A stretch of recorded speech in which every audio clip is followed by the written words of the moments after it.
Jace, hey, can I talk to you for a second? Oh, Astrid. Is it something urgent? Yeah, kind of. Not super urgent, but it's somewhat important. So please, let me get it off my chest. Well, I'm in the middle of work, so make it quick. Let's get a divorce, please. What? I said, let's get a divorce, please. I'm sure you know what a divorce means, don't you? Well, yeah, I get it, but why are you saying this all of a sudden? You told me to make it quick. That's not what I meant. We've only been married for 3 months. Give me a reason for why you want to get a divorce already. Well, don't you get it? Why don't you understand? How the hell would I understand? It's just that I got bored. Bored? Yeah, bored with our marriage. What? I mean, sure, you make decent money, and I was satisfied with that at first. But there's just something about how you're too serious, and it's like there's no excitement anymore. What do you mean, excitement in a marriage? I thought the whole point of being together forever was to have stability, not thrills. Exactly. That's exactly the problem. Once we got married, everything became so stable and predictable, it just killed the excitement. That's why I want a divorce. What the hell are you talking about? Money is important, but excitement is important too. And I realized that. I'm gonna marry someone who has both, money and excitement. Wait, hold on a second. Oh, and by the way, the divorce papers are on the living room table, so you can take them to the office and submit them when you get a chance. Wait, what? Did you already move out? Yep. I found the perfect guy to remarry, so I'm gonna start working on him now. What? Oh, and don't worry about the alimony. I don't need it, so you can just relax. Wait, alimony? Yeah, I don't need it. Bye. Wait, no, you can't just end the conversation like that. I am blocking you now. Hey!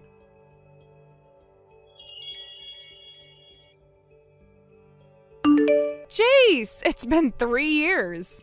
Huh? Astrid? How have you been? I can't believe you managed to get in touch with me. Well, there's no law that says I can't contact my ex-husband, is there? Even so, it's not something people usually do. Oh, is that so? Ugh, seriously, I don't have time for pointless conversations with you. Goodbye. Wait, oh, come on, I've got good news to share. Good news? Yeah, I got a huge mansion and I thought we could start a new life together in it. A mansion? You know, the really big house on the hill in the town where we used to live? Well, that house is now mine. Oh, really? Yeah, I'm thinking we should start our new life in that house together. Wait a second, I don't have any reason to start a new life with you. What are you talking about? Huh? Did you really not get it? No, I get it, but if you suddenly tell your ex-husband about a mansion and a new life together, I'd be like, huh? If you're going to explain, can't you at least do it in some kind of order?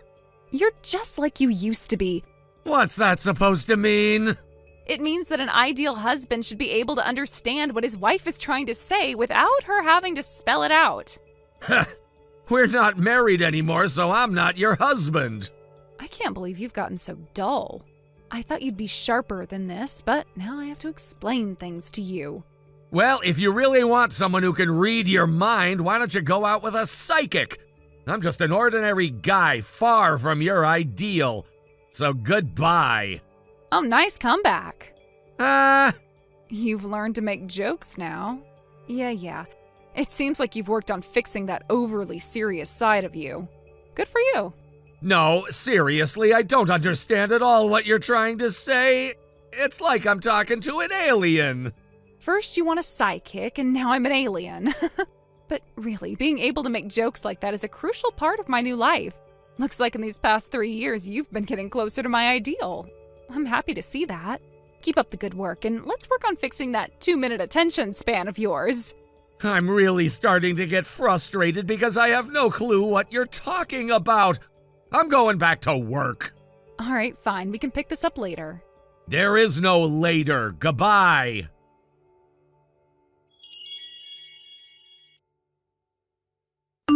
Jace!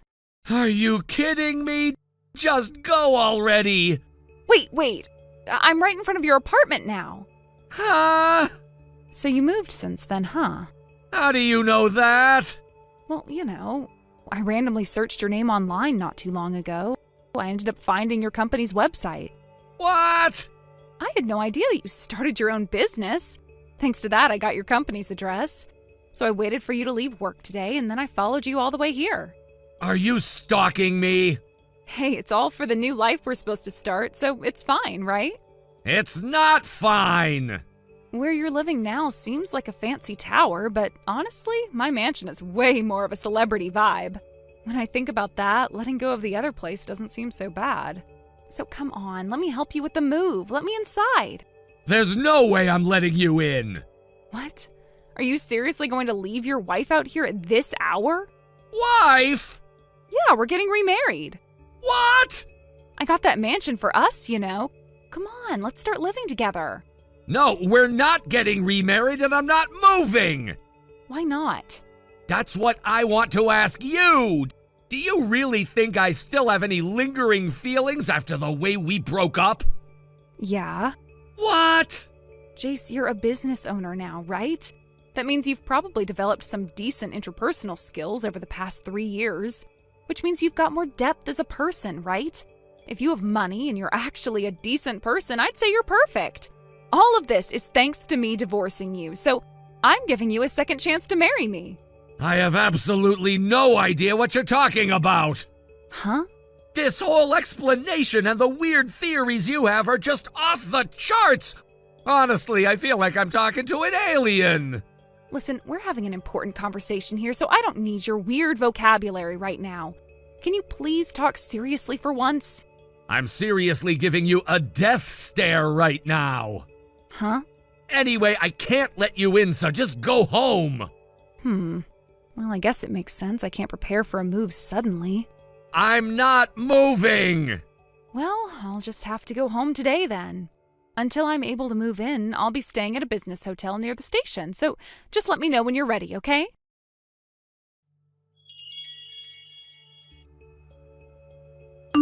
Astrid, do you have a minute? Oh, jeez. I was actually expecting your call any moment now. So what's the deal? When do we get to move in? I'm getting impatient here, ready to go back to that mansion. The sooner the better, Wait, you've been staying at a business hotel near the station this whole time? Of course. I mean, the mansion is 5 hours away by train, combining the Shinkansen and local trains. It's not exactly close, So I figured, why not spend the time with you when I'm already this close? Though, I'll admit, the hotel costs have been eating through my savings pretty quickly. But no worries. Once I move in with you, we won't need to worry about that anymore. I checked out this mansion you keep talking about. Wait, hold on. You actually went and checked it out? Oh, please don't tell me you've already moved in. Oh no, that means I've been sitting on the keys this whole time while you were stuck waiting outside, right? Oh, my bad. No, I just happened to stop by when I was on a business trip. Actually, I'm already back at my place now. Oh, okay, well, that's a relief. But hey, didn't the mansion look amazing when you saw it in person?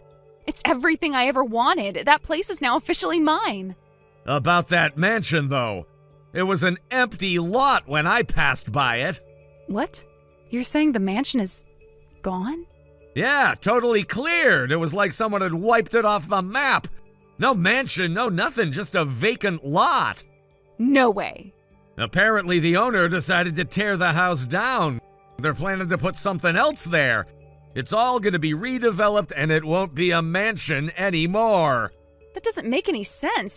That mansion was definitely given to me by Brad. Actually, no, it's not yours, Astrid. What do you mean? I got that house from Brad. It's mine now. That place is supposed to be mine. Listen, the truth is, Brad was the one who owned that mansion. He inherited it from his parents 3 years ago. And when I looked into it, I found out that the title and the property were actually transferred to Brad. That's the reality. Wait, hold on. Did you already know this? You never mentioned it to me, but Brad and I were in the same class in high school, so I know him. I decided to go to Brad directly and ask him about it. He confirmed that the house and land are still in Brad's name. Wait, so that mansion wasn't even Brad's to give away to me? No, it wasn't. That mansion, that land, it wasn't yours to take, Astrid. Wait, what? Let me back up a bit. After we got divorced, you set your sights on Brad's mansion. You started dating him after our breakup, and it didn't take long before you two were married. But then, a few months ago, your affair came out, and you ended up divorcing Brad, too. And for some reason, you decided to demand that mansion as part of your alimony. You kicked Brad out and forced him to leave the place, right? Yeah, I did that, but I had to get something, right?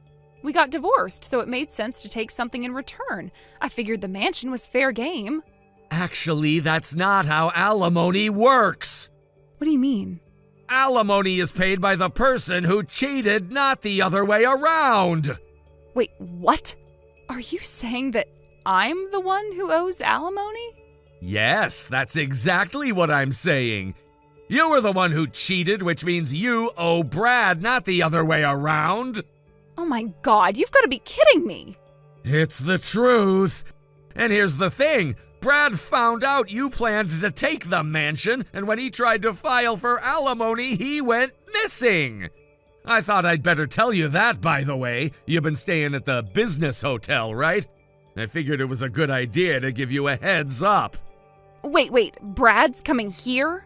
Yeah, he is. Brad's actually on his way here now. And let me tell you, he's really mad. He's bringing a lawyer with him, and they'll be showing up soon. So you might want to get ready for the confrontation. Wait, what? Brad's really coming here? Yes, he is. And listen, you came here asking to get back together with me, so it doesn't seem like you were trying to run away. But Brad is furious about everything that's happened. It's really better if you just face him and talk things out. If you try to avoid this, things are only going to get worse. So it's probably better to just accept it and face the music.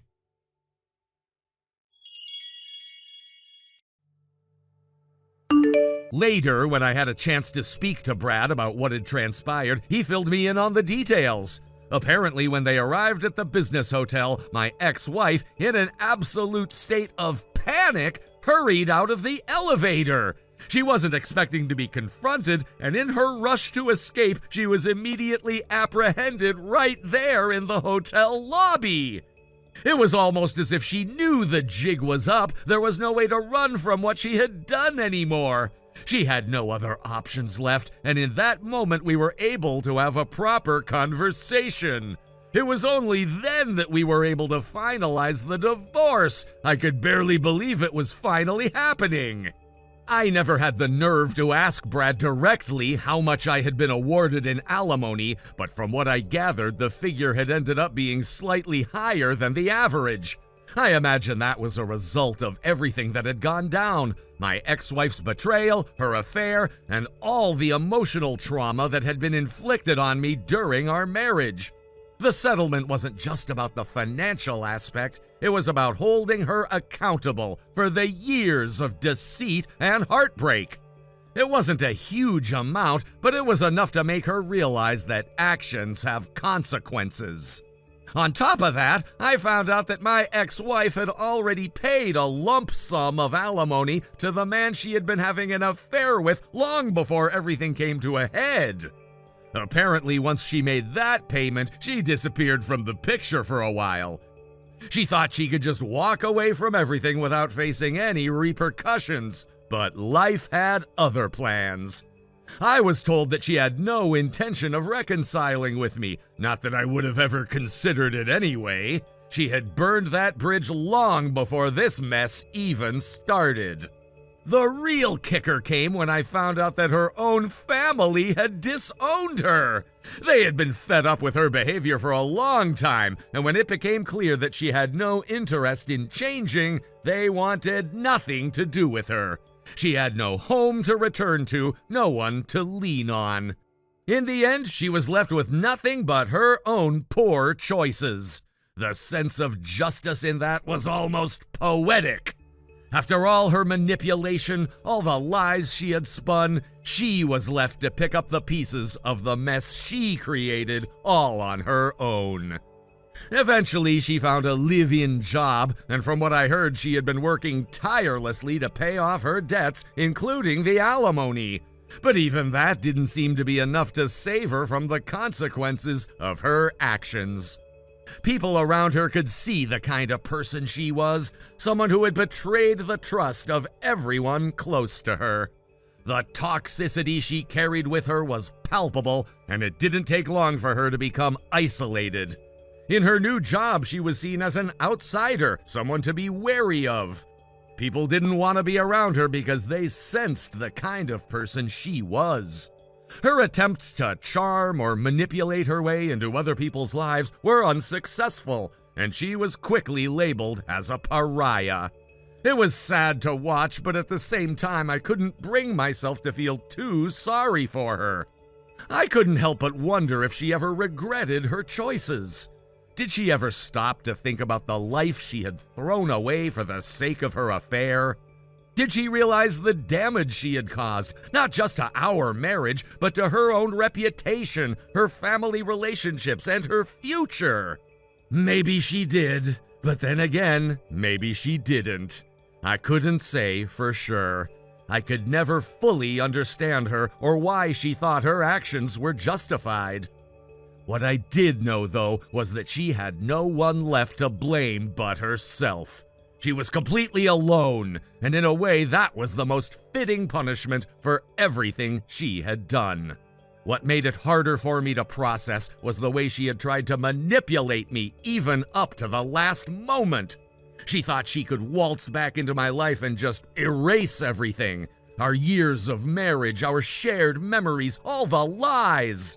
But I wasn't about to let that happen.